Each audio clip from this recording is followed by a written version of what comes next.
എൻ്റെ പേര് ഷൈനി ഫിലിപ്പാണ്. ഞാൻ ജനിച്ച് വളർന്നത് ഛത്തീസ്ഗഡിലാണ്. അതുകൊണ്ട് ഫസ്റ്റ് ടൈമിൽ ആദ്യമായിട്ടാണ് ഞാൻ മലയാളത്തിൽ സാക്ഷ്യം പറയാൻ വേണ്ടി ഇന്ന് ഞാൻ വിശ്വസിക്കുന്നു ഞാൻ പറയുന്ന മലയാളം എല്ലാവർക്കും മനസ്സിലാകുമെന്ന്. സ്പെഷ്യലി ഞാൻ പാസ്റ്ററിന് താങ്ക്സ് പറയാൻ ആഗ്രഹിക്കുന്നു. ഇസ് ഗ്രേസ് സെൻ്ററി വെണ്ണിംകുളത്തിൽ വന്ന് ദൈവത്തിൻ്റെ ജനത്തിൻ്റെ കൂടും എല്ലാ ലൈവിൽ കാണുന്ന എൻ്റെ എല്ലാ പ്രിയപ്പെട്ടവർ കൂടുതൽ സാക്ഷ്യം പറയാൻ വേണ്ടി ദൈവം സഹായിച്ചതിന് ദൈവത്തിന് ഞാൻ നന്ദി പറയുന്നു. എൻ്റെ പേര് ഷൈനി എന്നാണ്. എൻ്റെ husband pastor Philip K Mathew. എനിക്ക് 2 മക്കളുണ്ട്. മൂത്തവൻ കോളേജിൽ ജോയ്സ്, സെക്കൻഡ് ഇളയവൻ റോയ്സ് എന്ന പേര് 12th പഠിക്കുന്നുണ്ട്. ഞാൻ എൻ്റെ ചെറുപ്പകാലത്തിൽ എൻ്റെ സാക്ഷ്യം ഞാൻ കുറച്ച് പറയാൻ ആഗ്രഹിക്കുന്നു. ഞാൻ ഒരു പാസ്റ്ററിൻ്റെ മോളാണ്. ഛത്തീസ്ഗഡിൽ ജനിച്ച് വളർന്നതാ. ഹിന്ദി മീഡിയത്തിൽ പഠിച്ചതാ. ഫുൾ എൻ്റെ 12th ക്ലാസ് വരെ ഫുൾ ഞാൻ ഹിന്ദി മീഡിയത്തിൽ ഗ്രാമത്തിൽ നിന്ന് വളർന്ന് പഠിച്ചതാ. എൻ്റെ പപ്പ ഇറിഗേഷൻ ഡിപ്പാർട്ട്മെൻറ്റിൽ ജോലി ചെയ്തുകൊണ്ടിരിക്കുമായിരുന്നു. ഞാൻ 1ാം ക്ലാസ്സിൽ പഠിക്കുന്ന സമയത്താണ് കർത്താവ് പപ്പായെ പൂർണ്ണമായിട്ട് സുവിശേഷ വേലയ്ക്ക് വേണ്ടി വിളിച്ചത്. ആ സമയത്ത് 2ാം ക്ലാസ്സിൽ കയറിയപ്പം പപ്പ ബൈബിൾ കോളേജിൽ വന്ന് ബൈബിൾ അധ്യയനം പഠിക്കാൻ വേണ്ടി റായ്പൂർ എന്ന് പറഞ്ഞ സ്ഥലത്ത് ചർച്ച് ഓഫ് ഗോഡ് ബൈബിൾ കോളേജിൽ പപ്പ അവിടെ ജോലി വിട്ടിട്ട് കുടുംബമായിട്ട് അവിടെ വന്നു. ആ സമയത്ത് ഫുൾ നമ്മുടെ കുടുംബമായിട്ട് സുശേഷ വേലയിൽ ഇറങ്ങിയപ്പം ബൈബിൾ കോളേജിൻ്റെ പുറയിൽ ഒരു ഷെഡിട്ട് ഒരു വീടുണ്ടായിരുന്നു. ഒരു റൂമേ ഉള്ളായിരുന്നു. അതിനകത്ത് മമ്മിയും എൻ്റെ ബ്രദറും ഞാനും അതിനകത്ത് താമസിക്കുമായിരുന്നു. പപ്പ ബൈബിൾ കോളേജിൽ അവിടെ താമസിക്കുമായിരുന്നു. ആ സമയത്ത് 2ാം ക്ലാസ് 3ാം ക്ലാസ് ഞാൻ ആ ബൈബിൾ കോളേജിൽ നിന്നാണ് ഞാൻ സ്കൂളിൽ പോയിക്കൊണ്ടിരുന്നത്. ഒരു പ്രാവശ്യം 3ാം ക്ലാസ്സിൽ പഠിക്കുന്ന സമയത്ത് പപ്പ ജോലി വിട്ട് ഇറങ്ങിയപ്പം ഒന്നും പപ്പയുടെ കയ്യിൽ ഒരു 10 രൂപ പോലും ഇല്ലാത്ത സമയങ്ങളുണ്ടായിരുന്നു. സ്കൂളിൽ നിന്ന് പ്രിൻസിപ്പൽ പറഞ്ഞു 100 രൂപ എനിക്ക് ഫീസ് കൊടുക്കണമായിരുന്നു. 100 രൂപ ഫീസ് കൊടുത്തില്ലെങ്കിൽ എന്നെ എക്സാമിന് ഇരുത്തത്തില്ലായിരുന്നു. ഞാൻ 3ാം ക്ലാസ്സിൽ പഠിക്കുന്ന സമയത്ത് ഒരു ടെസ്റ്റ് മണിയാണ് ഞാൻ പറയാൻ ആഗ്രഹിക്കുന്നത്. 100 രൂപ എൻ്റെ കയ്യിലില്ലായിരുന്നു, പപ്പയുടെ കയ്യിലില്ലായിരുന്നു. എനിക്ക് സ്കൂളിൽ പ്രിൻസിപ്പൽ എന്നെ ഓഫീസിലോട്ട് വിളിച്ചു കഴിഞ്ഞിട്ട് പറഞ്ഞു, പപ്പായോട് പോയി പറയണം 100 രൂപ അടച്ചില്ലെങ്കിൽ സ്കൂളിൽ അടച്ചില്ലെങ്കിൽ നിന്നെ പരീക്ഷയിലിരുത്താൻ ഞങ്ങൾ സമ്മതിക്കത്തില്ല. ഇത് കേട്ടപ്പോൾ ഞാൻ കരഞ്ഞോണ്ട് ആ സ്കൂളിൽ നിന്ന് തൊട്ട് കരയാൻ തുടങ്ങി. എനിക്കറിയാം എൻ്റെ പപ്പായുടെ അടുത്ത് 10 രൂപ പോലും ഇല്ലെന്ന് എനിക്കറിയാം. പപ്പ ബൈബിൾ കോളേജിൽ പഠിക്കുക. പക്ഷെ എനിക്കറിയാം പപ്പായുടെ അടുത്ത് ഒന്നുമില്ല. പക്ഷെ ഞാൻ ആ വിഷമത്തോട് സ്കൂളിൽ നിന്ന് കരഞ്ഞ് വീട്ടിൽ വന്നിട്ട് പൊട്ടിക്കരഞ്ഞിട്ട് പറഞ്ഞു, മമ്മി പപ്പ എനിക്ക് നാളെ സ്കൂളിൽ പോകണമെങ്കിൽ എനിക്ക് ഫീസ് അടയ്ക്കാതെ അവരെന്നെ എക്സാമിൽ ഇരുത്തത്തില്ലെന്ന് പറഞ്ഞു. പപ്പായും മമ്മി ഞാൻ കരയുന്ന കണ്ടപ്പം പപ്പായും മമ്മിയുടെ കണ്ണുനീര് വന്നു. അവരും അങ്ങ് കരയാൻ തുടങ്ങി. ഇങ്ങനെ ഫസ്റ്റ് ടൈമിലാണ് എൻ്റെ പപ്പായും മമ്മിയും നോക്കുന്നേ, കുഞ്ഞുങ്ങൾ കരയുന്നേ, ഞാൻ കരയുന്നേ.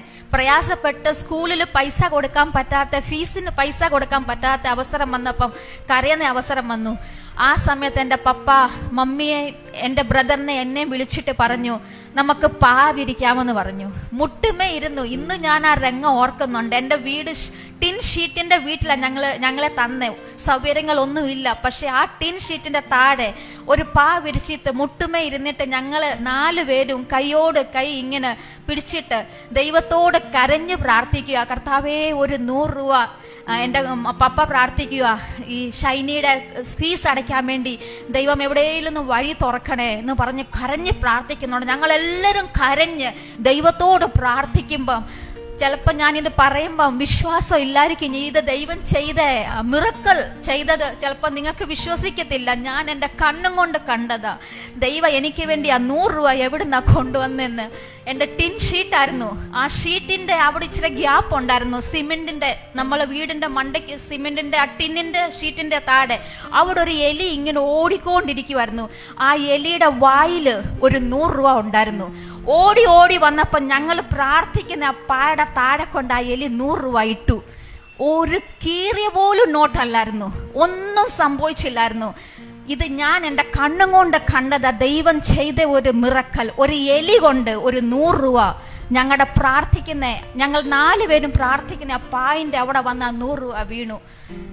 ഇത് കണ്ടപ്പോൾ ഞങ്ങൾ അങ്ങ് അതിശയമായി, ഒത്തിരി അതിശയമായി. ദൈവം ചെയ്ത മിറക്കൽ ഓർത്തിട്ട് ആ 100 രൂപ സ്കൂളിൽ കൊടുക്കാൻ ദൈവം ഞങ്ങളെ സഹായിച്ചു. പപ്പ ബൈബിൾ കോളേജിൽ പഠിച്ചു കഴിഞ്ഞപ്പം ഞങ്ങളെ ദൈവവേലയ്ക്ക് വേണ്ടി ഒരു ഗ്രാമത്തിലോട്ടാണ് വിട്ടത്. ബിലാസ്പൂർ ഡിസ്ട്രിക്റ്റില് ബിസ്രാംപൂർ, ഗണേഷ്പൂർ, ജരഗ്പൂർ എന്ന് പറഞ്ഞ ഒരു 3 ഗ്രാമമുണ്ട്. ട്രൈബൽ ഏരിയയാ, മൊത്തം ഹിന്ദി ലാംഗ്വേജ് അല്ല അവിടെ പറയുന്നത്, ഛത്തീസ്ഗഡി. ആ ഭാഷ ട്രൈബൽ ലാംഗ്വേജാ. ആ ഹിന്ദി പറഞ്ഞാൽ അവർക്ക് മനസ്സിലാകത്തില്ല. ട്രൈബൽ ലാംഗ്വേജിലോട്ട്, ആദിവാസി ഏരിയയിലോട്ടാണ് ഞങ്ങളെ വിട്ടെ. ഞങ്ങൾ അവിടെ സുശേഷ വേലയ്ക്ക് വേണ്ടി അവിടെ പോയപ്പം പപ്പ 4ാം ക്ലാസ്സിൽ ഞങ്ങളെ കൊണ്ട് അവിടെ പോയപ്പം, എൻ്റെ ബ്രദറിനെ കൂടെ പോയപ്പം ഞങ്ങൾക്ക് ആ ഭാഷ അറിയത്തില്ലായിരുന്നു. ഞങ്ങൾ ആ ഭാഷ പഠിച്ചു, അവിടുത്തെ ട്രൈബൽ ലാംഗ്വേജ് ഭാഷ പഠിച്ചു. അവിടെ ഞങ്ങൾ താമസിക്കുന്ന സ്ഥലത്തിൽ മണ്ണും കൊണ്ടുള്ള ഒരു വീടായിരുന്നു. ഒന്നുമില്ല, വെള്ളത്തിന് വേണ്ടി പൈപ്പില്ല. ഞങ്ങൾക്ക് വെള്ളം കുടിക്കണമെങ്കിൽ, ഒരു ഗ്ലാസ് വെള്ളം കുടിക്കണമെങ്കിൽ 1/2 കിലോമീറ്റർ പോയിട്ട് ഒരു പബ്ലിക് പമ്പുണ്ട്. തലേന്ന് ഞാൻ ഒത്തിരി മണ്ണ് കലം വെച്ച് തലേന്ന് വെള്ളം ചുമന്നുകൊണ്ട് വന്നിട്ട് കുടിക്കാൻ വേണ്ടി വെള്ളം കൊണ്ടുവരാൻ, അത് ക്യൂ നിൽക്കണം. നമ്മൾ ഇവിടുത്തെ പോലെ സിസ്റ്റം അല്ല. ചെരുപ്പില്ലാതെ ആ മണ്ണിൽ, ആ ഗ്രാമത്തിൽ ഞങ്ങൾ നടന്നിട്ടുണ്ട്. ഗ്യാസുമില്ല, സിലിണ്ടറുമില്ല, ഒന്നുമില്ല. ആ സമയത്ത് നമ്മൾ വെളിയിൽ പോയിട്ട് വിറവ് പറക്കി വരും. പിന്നെ ചാണകം കൊണ്ട് ഒരു ഇതുണ്ടാക്കും തീ കത്തിക്കാൻ വേണ്ടി. അതുണ്ടാക്കിയിട്ട് കത്തിച്ച് കഷ്ടപ്പെട്ട് അവിടെ സുശേഷ വേല ചെയ്തു. ഞങ്ങളെ അവിടുത്തെ ട്രൈബൽ ആൾക്കാർ ഞങ്ങളെ കാണുമ്പോൾ ഹല്ലേലൂയ വാല എന്നാണ് വിളിച്ചുകൊണ്ടിരുന്നത്. ഞങ്ങളെ അവർക്കറിയത്തില്ല. ഞങ്ങളെ കാണുമ്പോൾ ഞങ്ങൾ ഒരു പ്രത്യേക വ്യക്തികളാണ്, ദൈവത്തെ ആരാധിക്കുന്ന വ്യക്തികളാണ്. ഞങ്ങൾ എപ്പോഴും നമ്മൾ പ്രാർത്ഥിക്കുമ്പോൾ ഹല്ലേലൂയ ഹല്ലേലൂയ പറയുമ്പോൾ ഞങ്ങൾക്കൊരു പേര് അവർ ഇട്ടായിരുന്നു, ഹല്ലേലൂയ വാല എന്ന്.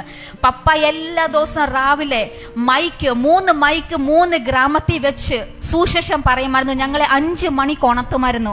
ഉണർത്തിയിട്ട് ഞാനും ഒരു ചെറിയ, പപ്പ എനിക്ക് ട്രെയിനിങ് തന്നായിരുന്നു. പപ്പയുടെ കൂടെ നിന്ന് പാട്ട് പാടാനും പപ്പ പ്രസംഗിക്കുമ്പോൾ വചനം വായിക്കാനും 5 മണിക്ക് എണീച്ചിട്ട് സുശേഷം പറയുമായിരുന്നു. ആ സമയത്ത് ഞങ്ങളുടെ ചർച്ചിൽ ഒരു വിശ്വാസി പോലും ഇല്ലായിരുന്നു. പപ്പായും മമ്മിയും ഞാനും എൻ്റെ ബ്രദറും. പക്ഷെ ആ സുശേഷം 5 മണിക്ക് പപ്പ എല്ലാ ദിവസവും തെയ്യാൻ തുടങ്ങി. ആ ഗ്രാമത്തിലെ ആൾക്കാർ കേൾക്കാൻ തുടങ്ങി, യേശുവിനെ രക്ഷിക്കപ്പെടാൻ തുടങ്ങി, യേശുവിനെ അറിയാൻ തുടങ്ങി. അവർ പയ്യെ ആരാധനയിൽ നമ്മുടെ സഭയിൽ വരാൻ തുടങ്ങി. അങ്ങനെ ചർച്ച് അങ്ങ് ഫുള്ളായിട്ട് ദൈവം നിറച്ചു തന്നു. 3 പേര്, പപ്പയും ഞങ്ങൾ 3 പേരുമായിട്ട് ആദ്യത്തെ ചർച്ചിൽ ഞങ്ങളുടെ വിശ്വാസി ഞങ്ങൾ ചർച്ച് തുടങ്ങിയത്. പക്ഷെ ദൈവ ചർച്ച് ഫുള്ളായിട്ട് നിറച്ചു തന്നു. എൻ്റെ പഠിത്തത്തെ സമയത്ത് ഞാനിങ്ങനെ പഠിച്ചുകൊണ്ടിരിക്കുമ്പം 10ാം ക്ലാസ്സിലായ സമയത്ത്, ആ ഗ്രാമത്തിൽ പഠിച്ചുകൊണ്ടിരിക്കുന്ന സമയത്ത് പപ്പായും മമ്മിയും പ്രാർത്ഥിച്ച് ഒത്തിരി വിടുതൽ, ഞാൻ മിറക്കൽ ചെയ്യുന്ന കണ്ടിട്ടുണ്ട്. പക്ഷെ ഞാൻ ആർക്ക് വേണ്ടി ഞാൻ പ്രാർത്ഥിച്ചിട്ടില്ല. പപ്പായും മമ്മിയും ഒത്തിരി ആൾക്കാർക്ക് വേണ്ടി പ്രാർത്ഥിച്ച ആൾക്കാർ സൗഖ്യമായി കണ്ടിട്ടുണ്ട്. പക്ഷെ ഞാൻ എൻ്റെ സൈഡിൽ നിന്ന് ആർക്ക് വേലും പ്രാർത്ഥിച്ചിട്ടില്ല. പക്ഷെ ഒരു ദിവസം എൻ്റെ മുമ്പിൽ ഒരു ടെസ്റ്റ്, ഒരു എൻ്റെ ക്ലാസ്സിലെ ഒരു ബ്രദർ ഉണ്ടായിരുന്നു. അത് യേശുവിനെ അറിയാത്ത ഒരു ബ്രദറാ, ഒരു ഹിന്ദിക്കാരൻ ബ്രദറാ. ആ ബ്രദർ പറഞ്ഞു, നീ എപ്പോഴും നിന്റെ ദൈവത്തിനെ പറയും, ദൈവം ജീവിച്ചിരിക്കുന്നു, ദൈവം വിടുതൽ ചെയ്യുന്ന ദൈവമാ. ഞാൻ ഒരു കാര്യം പറയാം, ഈ കാണുന്ന ഈ ഒരു ഫോട്ടോയുണ്ട്, നമ്മുടെ ആണിയും കൊണ്ട് മൊത്തം ടൈറ്റായിട്ട് അങ്ങനെ അടിച്ചു വെച്ചേക്കുക. നിന്റെ യേശു ജീവിച്ചിരിപ്പുണ്ടെങ്കിൽ അത് താഴെ വീഴ്ത്തി കാണിക്കാൻ പറ്റുമോ എന്ന് ചോദിച്ചു. ഞാൻ പറഞ്ഞു പറ്റുമെന്ന് പറഞ്ഞു. എനിക്കറിയത്തില്ല, ഞാൻ പെട്ടെന്ന് പറഞ്ഞു അത് ഞാൻ യേശുവിൻ്റെ പേരിൽ ഞാൻ താഴെ വീഴ്ത്തി കാണിക്കാന്ന് പറഞ്ഞു. ആ സമയത്ത് ഞാൻ ചെറുതായിരുന്നു. ഞാൻ യേശുവിൻ്റെ പേര് പറഞ്ഞു, അത് താഴെ വീണു. ദൈവം അവിടെ മിറക്കൽ ചെയ്തു. ഞാൻ ദൈവത്തിൻ്റെ ആ മിറക്കലിനെ ദൈവം എന്നെ വളർത്തിക്കൊണ്ട് പോയി. ദൈവത്തിൻ്റെ മിറക്കൽ എൻ്റെ ജീവിതത്തിൽ വരാൻ തുടങ്ങി. ദൈവം എൻ്റെ ജീവിതം ദ്വാര ഒത്തിരി ആൾക്കാർക്ക് വേണ്ടി അനുഗ്രഹം ചെയ്യാൻ വേണ്ടി എന്നെ ഉപയോഗിച്ചു. അത് കഴിഞ്ഞ് എൻ്റെ പഠിത്തം കഴിഞ്ഞിട്ട് ബൈബിൾ കോളേജിൽ പോയിട്ട് പഠിച്ച് വരാൻ ദൈവം എന്നെ സഹായിച്ചു. ഇന്നും വരെ ഞാൻ എൻ്റെ സാക്ഷ്യം പറയാൻ ആഗ്രഹിക്കുന്നു. ഇന്ന് വരെ ദൈവം വേല ചെയ്യാനും എല്ലാ കാര്യത്തിനും ദൈവം എൻ്റെ കൂടുണ്ട്, എൻ്റെ കൂടെ നിന്ന് സഹായിക്കുന്നുണ്ട്. ആദ്യത്തെ കാലിൽ ഒത്തിരി കഷ്ടപ്പാടായിരുന്നു, ഒത്തിരി കഷ്ടത്തിൽ ഞങ്ങൾ പോയിട്ടുണ്ട്, ഒത്തിരി പ്രയാസത്തിൽ പോയിട്ടുണ്ട്. ആ സമയത്തിൽ നമ്മൾ ദൈവത്തിൻ്റെ പേര് വെച്ച് നമ്മൾ പ്രാർത്ഥിക്കുമ്പോൾ, ദൈവത്തിനെ വിളിക്കുമ്പോൾ, ദൈവം ആ സമയത്ത് നമ്മുടെ പ്രാർത്ഥന കേട്ടിട്ട് നമ്മുടെ ഉത്തരം തരുന്ന ദൈവമാ. ഇന്ന് എന്നെ കാണുന്ന എൻ്റെ പ്രിയ ജനങ്ങളെ, സിസ്റ്റേഴ്സും ബ്രദേഴ്സ് ആരാന്നേലും ചിലപ്പം നമ്മുടെ കുടുംബത്തിൻ്റെ എന്തെങ്കിലും പ്രയാസങ്ങൾ കാണും, കണ്ണുനീര് കാണും.